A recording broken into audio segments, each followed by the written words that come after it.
읽겠습니다. 로마서 1장 16절 17절입니다.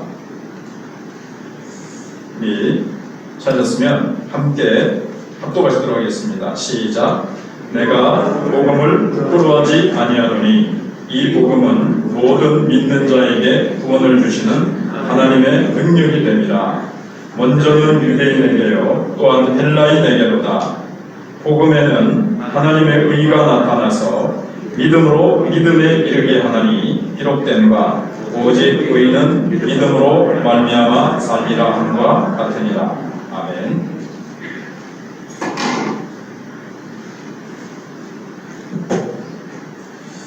오늘 복음의 능력에 대해서 우리가 제목을 잡고 생각을 해보겠습니다. 오늘 두 번째 시간이고 다음 주에도 이 복음의 능력에 대해서 생각을 해보겠습니다. 우리는 남들보다 더 좋은 것을 갖고 있거나 또는 남들이 알지 못하는 아주 기쁜 소식을 내가 먼저 알게 됐을 때 남들에게 자랑하고 싶고 빨리 이 좋은 소식을 다른 사람들에게 말하고 싶어가지고 입이 근질거리죠.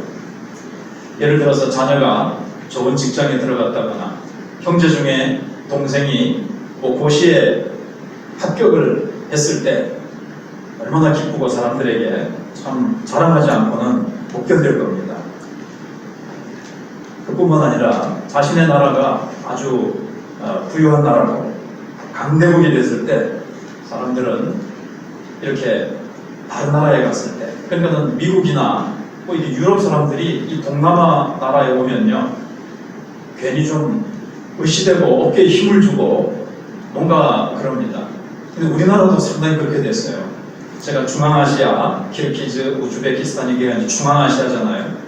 거기 가니까 한류 열풍이 불어가지고 우리 한국 사람들을 굉장히 좋아하더라고요. 지나가면 한국 사람이라고 물어보고 한국 사람이라고 막 얼굴을 활짝 웃으면서 막 반갑게 대하고 과일도 주고 이러니까 기분이 좋아요.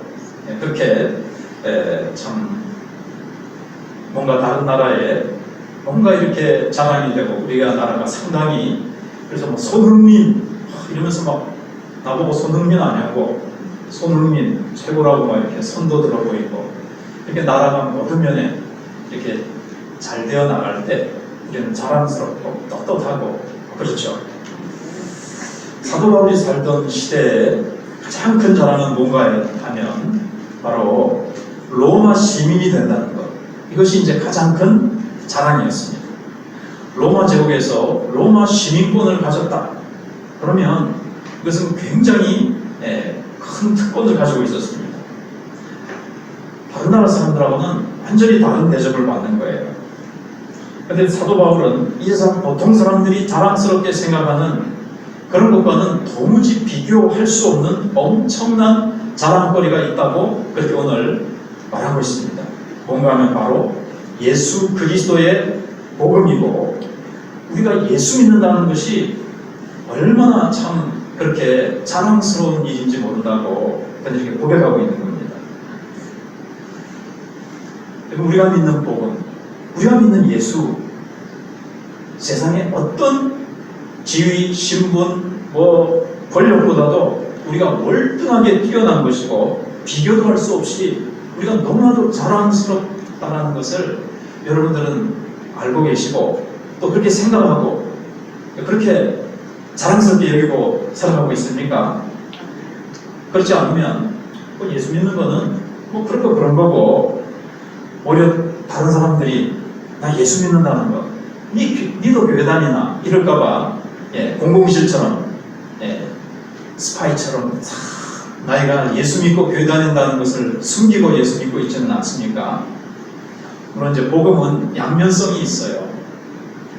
이 하나님, 예수, 복음 이런 걸 전혀 인정하지 않고 무시하는 사람들 앞에 가면 괜히 내가 이 복음 믿는다는 것에 대해서 신앙이 좀 약한 사람은 초라하게 느껴질 수도 있고 이제 세상에 막 가진 사람들 앞에서 아이고 교회 다니면 뭐하노?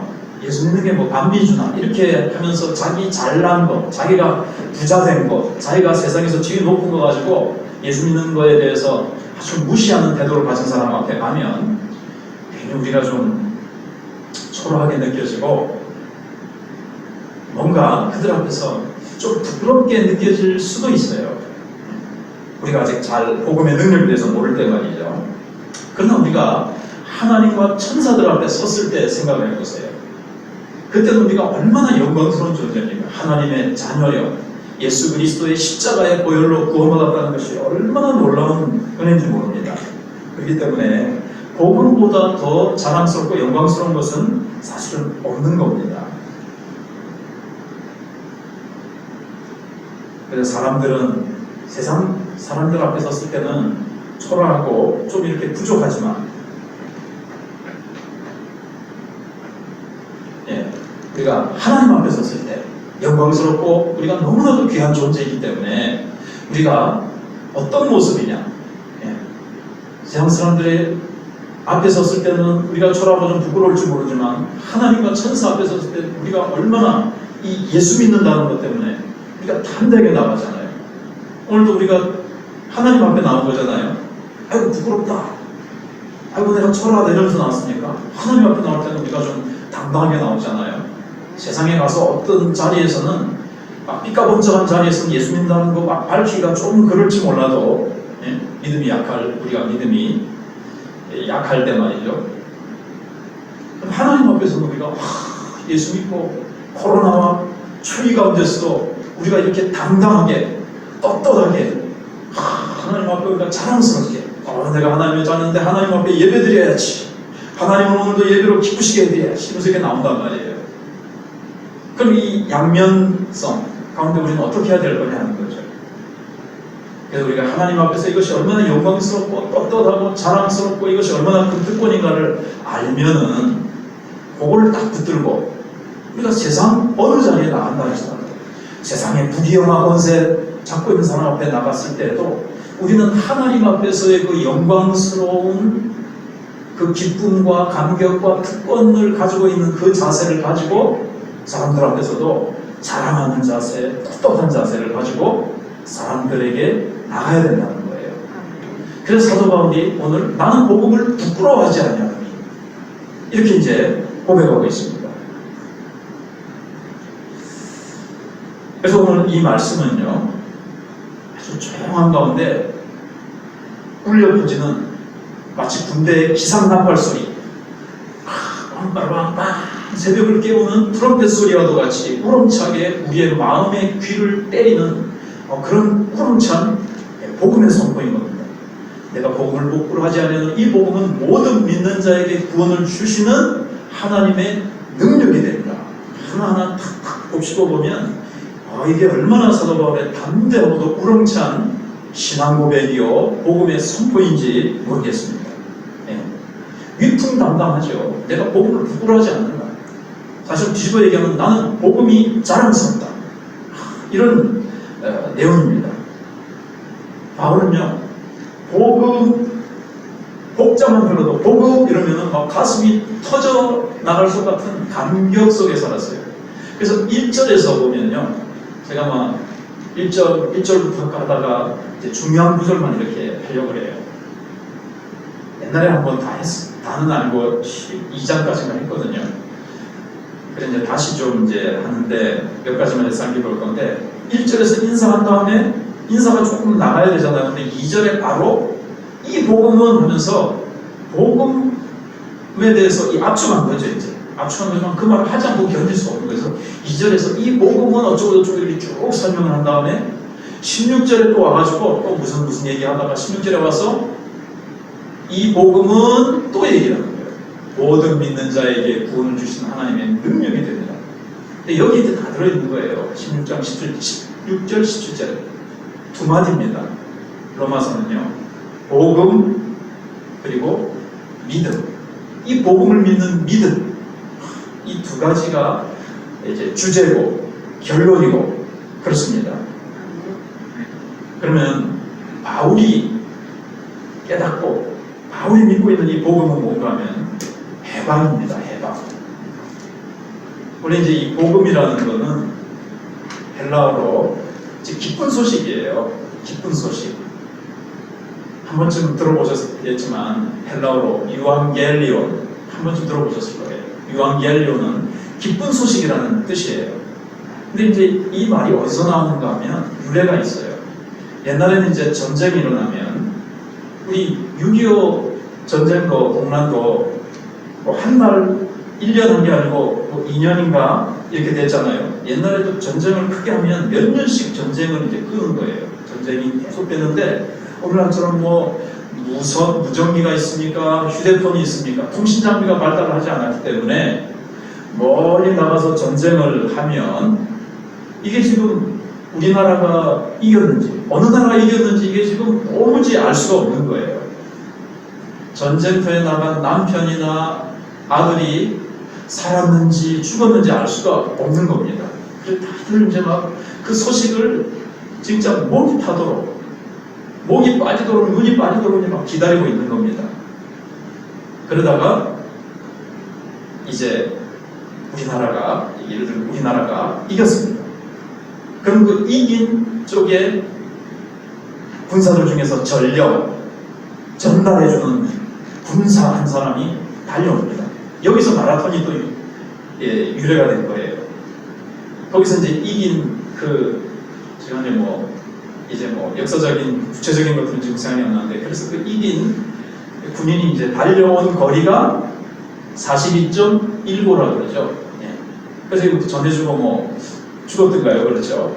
근데 이 전력이 와가지고 제일 먼저 그 도시에 그 나라에 성문이 있을 거 아니에요. 성문 제일 꼭대기로 딱 올라가가지고 막 소리를 지르는 사람들이 쫙 모일 거 아니에요. 그러면 우리가 이겼다 이렇게 이제 외치는 거예요. 와 소리를 지르겠죠. 바로 이게 기쁜 소식입니다. 우리가 이겼다 이 한마디 때문에 이 기쁜 소식 우리가 이겼다라는 이 한마디가 온 나라를 그냥 감격과 기쁨과 그냥 축제 분위기 속으로 만들어 놓는 거죠. 우리나라는 어떻습니까? 8.15 해방이라는 그런 민족적인 경험이 있는 나라입니다. 그래서 옛날에 라디오도 제대로 잘 안 나오는 그런 시대에 국민들이 그 라디오에 이제 귀를 기울였을 때 소위 일본 천황이라고 하는 자가 어떻게 했죠? 무조건 한국을 이제 정말 추구하는 목소리로 이야기했을 때 와 해방됐다. 우리나라는 이제 뭐 해방이다. 이 소식 때문에 이 한마디 때문에 그냥 사람들이 기뻐 뛰고 그냥 축제 분위기가 됐죠. 그때는 교회도 종을 못 치게 했어요. 그래서 가가지고는 막 종을 그냥 계속 내리치는 거예요. 세리치는 거예요. 그리고 예배도 못 드리게 했는데 막 기뻐가지고 매일 예배 드리고 매일 종 치고 막 이제 그렇게 한 겁니다. 그리고 한 달이 넘도록 사람들이 일을 못했어요. 일손을 놓고 기뻐서 너무 기뻐가지고 일이 손에 잡히지 않을 정도로 기뻐가지고 그냥 막 이렇게 했다는 거예요. 기쁜 소식 이거 한마디 때문에 승리의 소식 이게 이제 복음이에요. 예수님이 죄를 이기시고 사망 권세를 이기시고 사탄을 이기셨다. 이 기쁜 소식이거든요. 이걸 사도 바울과 같이 우리도 정확히 잘 이해하고 우리가 믿음으로 우리가 다 받아들이고 이것이 정말 내 것이 되면 사도 바울과 같이 내가 복음을 부끄러워하지 않냐니 이 복음은 모든 믿는 자들에게 구원을 주시는 하나님의 능력이 된다. 이렇게 되는 거예요. 율법의 진노에서 우리는 율법을 지키지 못했잖아요. 그러면 이제 하나님의 진노가 우리에게 쏟아질 수밖에 없습니다. 코로나요? 하나님의 진노가 하늘로부터 나타나는 겁니다. 로마서 1장 17절에서 16절, 17절에서 복음을 얘기한 다음에 2절부터 4절까지도 얘기했지만 바로 이제 18절부터 복음을 얘기하는데 첫 마디가 뭐죠? 18절에 하나님의 진노가 하늘로부터 나타난다 그랬어요. 하늘로부터 나타난다 그랬어요. 코로나가 왜 생겼습니까? 우연입니까? 에이즈는 동성연애하는 사람들 때문에 하나님께서 동성연애자에게 내리시는 하나님의 진노였습니다. 작년에 제가 말씀드린 내용입니다만, 근데 코로나는 이렇게 전 세계적으로 퍼져나가는 거예요. 전 세계적으로 죄의 수위가 높아진 거예요. 그래서 하나님께서 이게 하나님의 진노가 내리시는 거예요. 근데 그 속에는 사실 뒷면에 사랑이 숨어 있는 거죠. 깨달으라는 거예요. 하나님 없이 교만한 인간들이 하나님 계심을 알고 교만을 내려놓고 회개하고 하나님 앞으로 돌아오라는 하나님의 사랑이 있기 때문에 깨달으라는 하나님의 메가폰이에요. 너희들 깨달아라, 회개하라 하는, 교만을 벗어라 하는 하나님의 메가폰 소리가 이런 하나님의 심판이죠. 진노죠. 근데 이제 우리가 그래서 죄를 이기고 이제는 사망 권세를 예수님이 이기시고 율법의 진노에서 우리를 구원해내셨다는, 우리를 해방시키셨다는 이 소식을 들은 우리는 어떻게 해야 돼요? 기뻐야 되죠. 8.15 광복 소식을 듣고 온 나라가 기뻐했던 것처럼 기독교는 잔치의 종교, 죄와 사망 권세에서 해방됐습니까? 율법의 진노와 사탄의 이 저주에서 해방되었습니까? 아는 사람들은 막 소외해다, 또 올해는 뭐 토종 비결, 또 무슨 관상 보러 가고 점치러 가고, 언제 이사 가면 안 되고 언제 결혼식 해야 되고 이런 거 막 손 없는 날 이런 거 하느라고 저주 아래 있기 때문에 그렇거든요. 다 필요 없어요. 이제 거기서 다 해방됐어요. 해방되었네, 해방되었네, 죄와 사망의 법에서 주일학교 애들이 막 해방되었습니다. 우리는 죄의 법에서 해방됐고 사망의 법에서 해방됐습니다. 율법의 진노에서 이제 나중에 7장, 8장, 6장, 7장, 8장 쭉 하면서 쭉 나오거든요. 다 해방됐어요. 거기서 이제 우리는 은혜 아래에 있게 됐어요. 우리는 율법 아래에 있지 않아요. 여러분, 주소를 정확히 알아야 됩니다. 우리는 율법 아래에 있는 게 아니에요. 율법 못 지켰네, 아이고 벌 받을라. 그 옛날 주소 찾아가가지고 거기 왜 있어요 지금? 거기 우리 이제 새 집으로, 새 주소로 우리는 전입신고하고 다 했는데 은혜 안에 있다니까요. 그러니까 기뻐해야 돼요. 옛날에 저쪽에 죄와 사망과 사탄 밑에 있을 때는요, 거기서 늘 이렇게 늘 종의 영을 받아가지고 부유하고 행명하고 슬퍼하고 절망하고 그랬습니다. 그런데 이제는 거기서 해방돼서 이쪽 나라로 옮겨지기 때문에 기뻐하고 즐거워하고 감사하고, 그래서 신앙의 이 총칭이 뭐냐면요, 이 복음이에요. 복음. 우리가 신앙이 이 복음 그러면 예수 믿으면 천국 간다, 요것만 복음이 아니고요. 사실 넓게 보면 성경 전체가 복음이에요. 기도 응답하신다, 이것도 복음이에요. 하나님 우리의 기도를 들으신다, 하나님 우리가 늘 함께 하신다, 하나님 우리의 모든 것을 예비하신다. 성경에 있는 내용들이, 하나님의 약속들이 다 복음입니다. 그렇죠? 다 기쁜 소식이잖아요, 우리에게. 그래서 우리의 신앙에 척도가 있어요. 기뻐하느냐, 복음 때문에 이렇게 자랑스러워하고 기쁨의 감격이 있느냐. 복음을 받았는데도 징징 운다.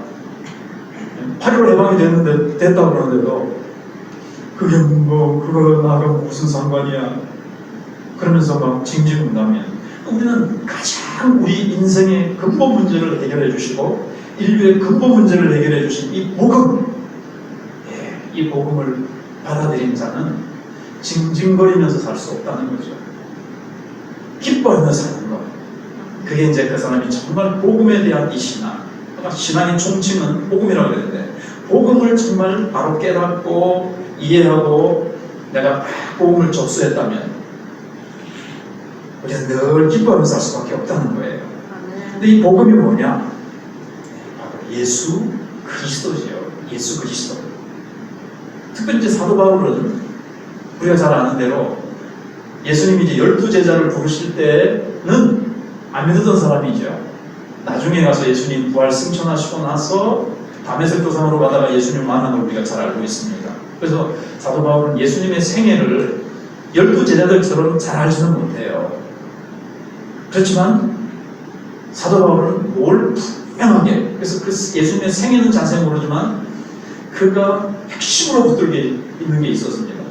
물론 예수님의 부활, 승천, 재림 이런 것도 바울이 쭉 얘기를 하고 우리에게 선포를 합니다만은 가장 핵심은 뭐죠? 바울이 나는 이것만 아노라, 알기로 작정했노라, 나는 이것만 자랑하기로 했노라, 이거 외에는 내가 결코 전하지 않겠노라. 이게 뭐죠? 땡땡땡 십자가죠. 십자가. 예수님이 나를 위하여, 예수님이 우리를 위하여 십자가에 죽으셨다. 이게 사도 바울의 핵심이고 그가 꽉 붙잡은 거예요. 예수님이 우리를 위해서 십자가에 죽으셨어요. 그렇기 때문에 우리가 죄에서 해방되었고 죽음에서 해방되었고, 물론 부활 이런 것들이 다 합쳐져야 되지만 기본적인 것은 예수님이 죽지 않으셨더라면 우리가 죄에서 어떻게 해방되고 사망 권세에서 어떻게 우리가 해방될 거예요. 그래서 바울은 내가 보면서 2장 1절 이하에 보면 내가 십자가 외에는 내가 이제 전하지 않기로 했다. 십자가 외에는 내가 알지 않기로 했다. 네, 그렇게 얘기를 하고 있습니다. 그래서 내가 복음을 부끄러워하지 않는다 이 말은 사실 복음을 부끄러워하는 사람이 그 당시에 있었기 때문에 이제 그런 거거든요.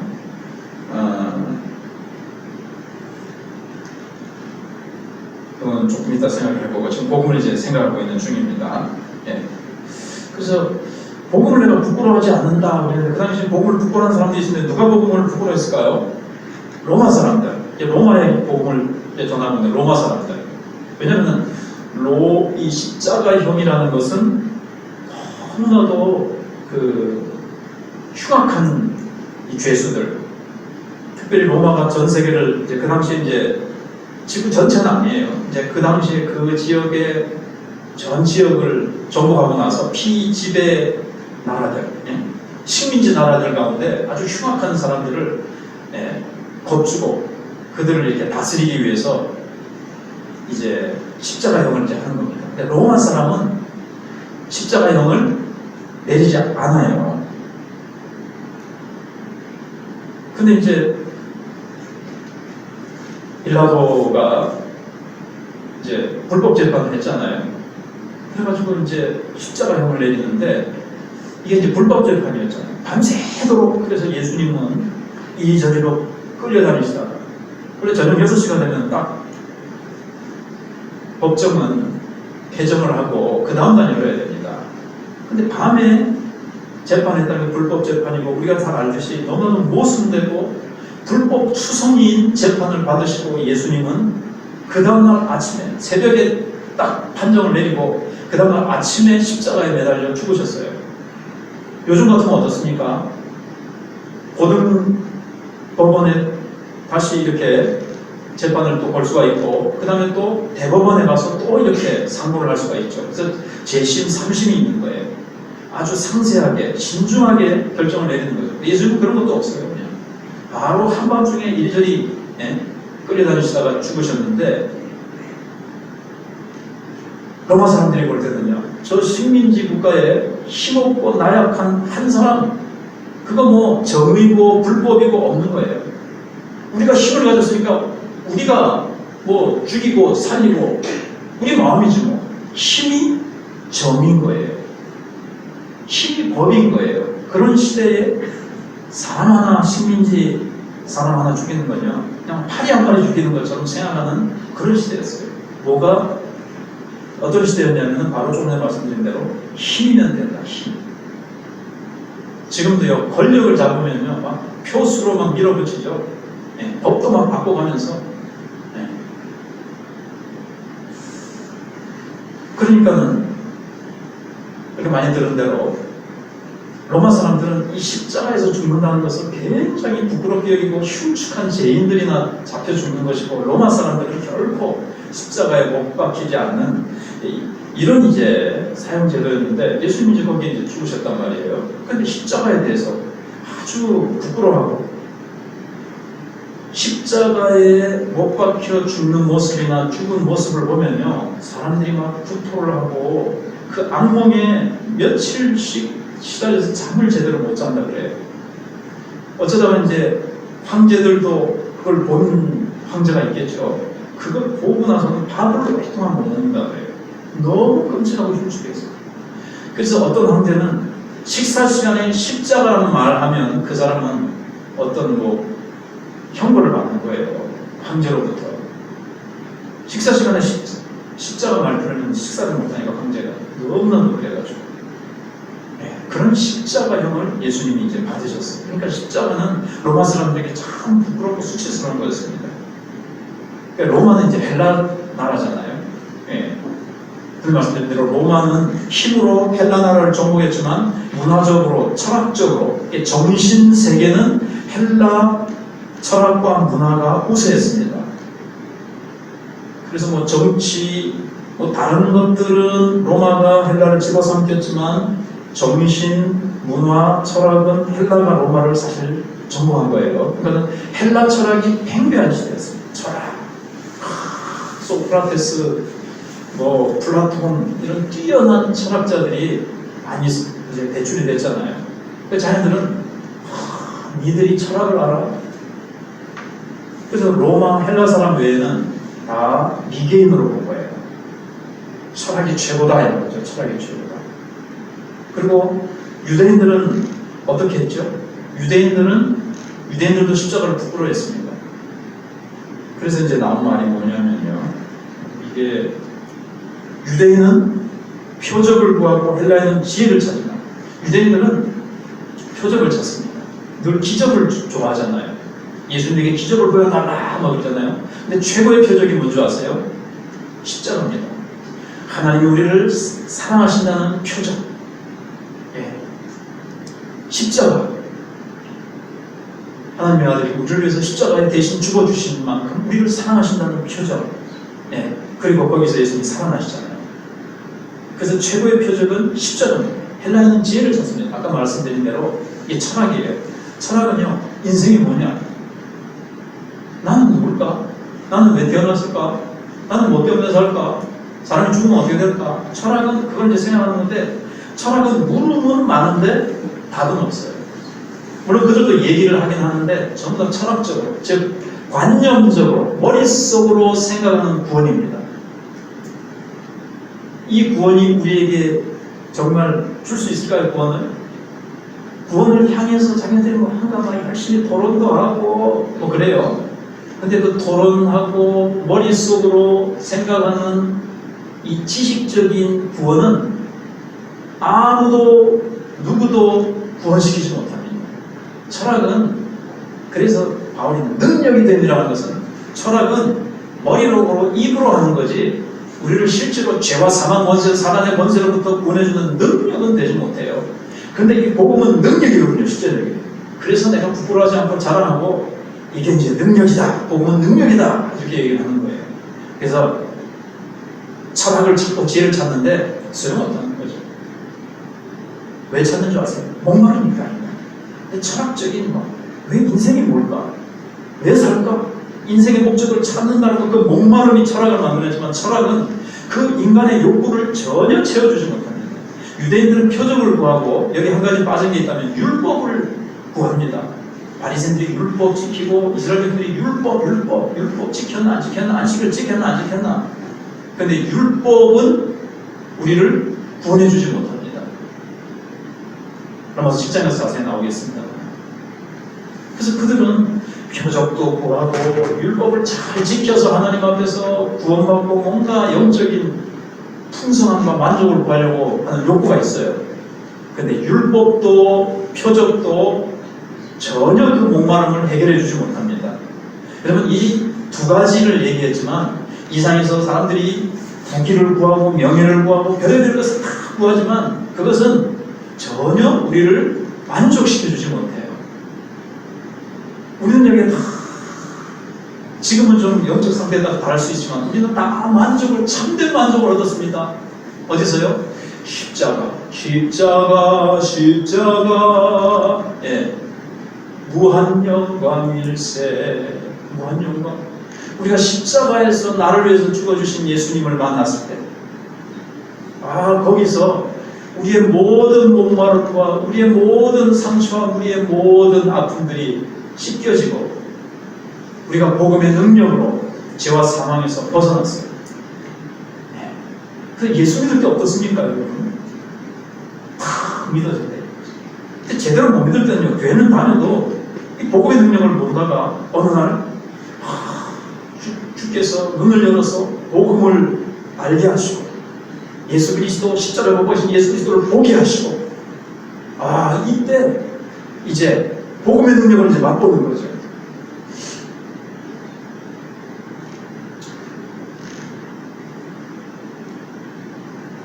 이건 제가 이제 말씀드렸으니까 조금 이따 말씀드릴게요. 능력이 이제 맛보는 거예요. 그래서 복음에는 어떤 능력이 있는가 하면 죽이는 능력이 있어요. 죽이는 능력. 뭘 죽이죠? 우리의 죄짓고 싶어하는 것, 우리 속에 미움, 시기, 질투, 허영심, 교만, 그 다음에 욕심부터 시작해서 허위, 가식, 이렇게 외식하는 거, 밖에 나가서 식사하는 거 말고 외식 아시죠? 이런 것들을 위해서 우리 속에 가득 찬 그 죄를 죽여요. 이상하게 예수 믿고 나서 십자가의 사랑을 알고 나서부터는 그 사랑에 막 내가 감격하고 복음의 능력을 깨달으니까는 어때요? 이상하게 마음속에서 전에 귀하게 여기던 것들이 별거 아닙니다. 전에 같으면 굉장히 막 미워하는 사람이 믿지가 않고 그 미워하던 마음이 녹아지기도 하고 시기 질투하던 마음이 녹아지기도 하고 이게 이제 죽이고 네 속에 있는 이 죄를 죽이는 능력이 있단 말이죠. 이상하네. 그가 좋아하던 거 막 싫어요. 그 죄가 중독되고 그랬었는데 이제 꼴로 보기 싫어. 그 다음에 살리는 능력이 있습니다. 죄는 죽이고 우리를 사망으로 끌고 가는, 사망이 꼭 죽는 거, 심장이 멈추는 것만 아니라 성경은 로마서 8장에 나옵니다만 사망, 이게 다 어두운 것들 말하죠. 인생의 부정적인 것들, 슬프고 절망하고 괴롭고 이런 부정적인 것을 성경은 또 사망이라고 해요. 사단이 갖고 노는 그 흑암의 세계에 가득한 그 요소들 말이에요. 그것들을, 왜냐하면 복음 비치니까, 빛이 딱 비치니까 이 어둠의 세력들이 서서히 물러가는 거예요.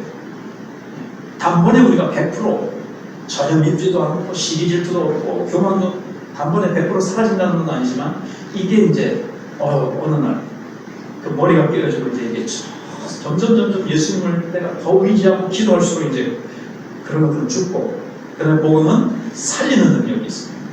예수 믿고 살아납니다.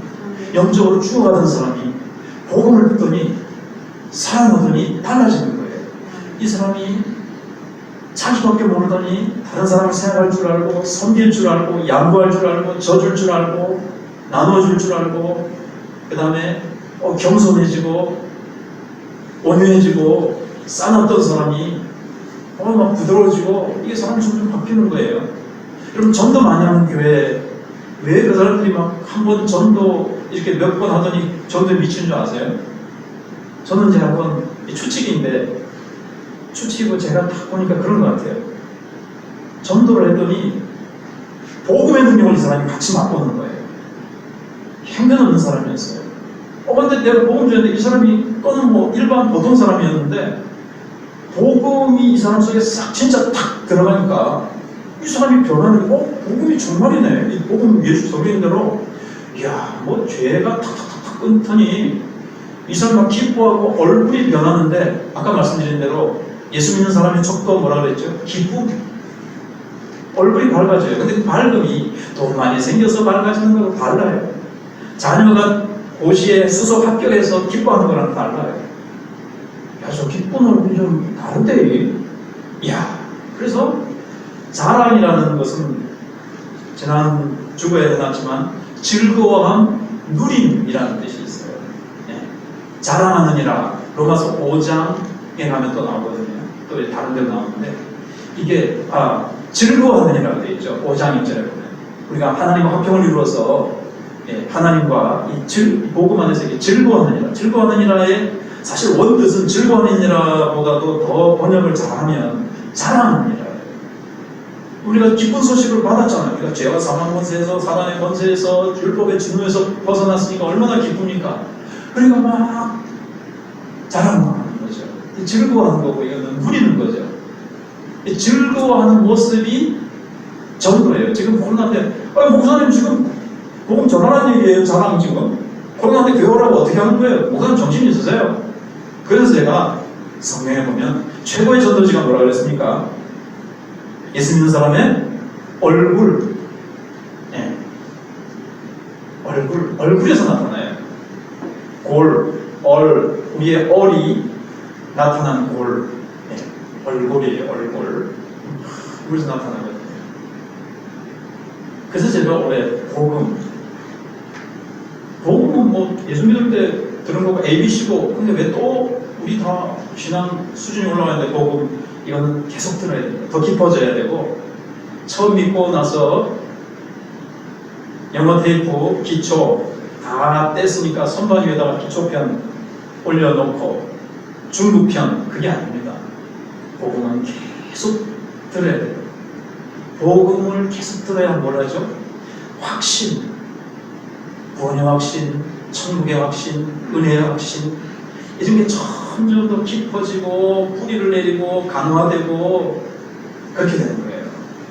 그러면서 복음에 대한 누림, 복음을 누려야 되거든요. 아까 말씀드린 복음의 능력을 체험했느냐 이거거든요. 오늘 중요한 게 뭐냐면 여러분이 복음의 능력을 체험했느냐, 체험하고 있느냐가 중요해요. 미움식 이질투 모두 버리고 우리 서로 사랑해. 이렇게 미움식 이질투와 죄악과 욕심과 내중심적인 이기적인 것들이 점점 더 그런 것들이 저는 정말 내가 인생을 돌아보니까 그런 것들로 내가 인생이 참 그랬고 나밖에 모르고 교만으로 충만했던 내가 점점 예수님 이상하게 겸손해지네요. 옛날 같으면 내가 참 거기서 막 싸우고 뭐 어떻게 했을 텐데 주님이 내 마음을 사로잡으시고 이 복음의 능력에 내가 점점 사로잡혀가고 복음의 능력에 의해서 옛사람은 죽고 새사람이 살아나고 복음의 능력으로 내가 기쁨이 점점 충만하고 복음의 감격 속에서 내가 살아가고 죄와 사망에서 벗어나고 천국이 준비되어 있기 때문에 그래서 아까 나온 나의 간절한 기대와 소망을 따라 이래서 1장 20절 내가 이제도 부끄러워하지 않냐고 담대함은 부끄러워하지 않냐고 복음을 따라 살아왔어요. 그래서 이제 말씀을 이제 뵙겠습니다. 이제 복음을 정말 하나님 더 내가 눈을 열어서 복음을 더 깊이 알게 해주세요. 정말 내 것으로 체험하게 해주세요. 복음의 능력을 날마다 내가 누리고 확신하고 경험하고 복음의 능력으로 내가 기뻐하며 살아가게 해주세요. 복음의 능력으로 내가 소멸될 부분은 소멸되고 아직도 붙잡혀 있는 옛날의 아직과 이 헛된 성질들은 복음의 능력으로 소멸되고 예수님을 닮은 아름다운 복음의 능력이 나타나게 주시옵소서. 이렇게 기도하며 나가겠습니다.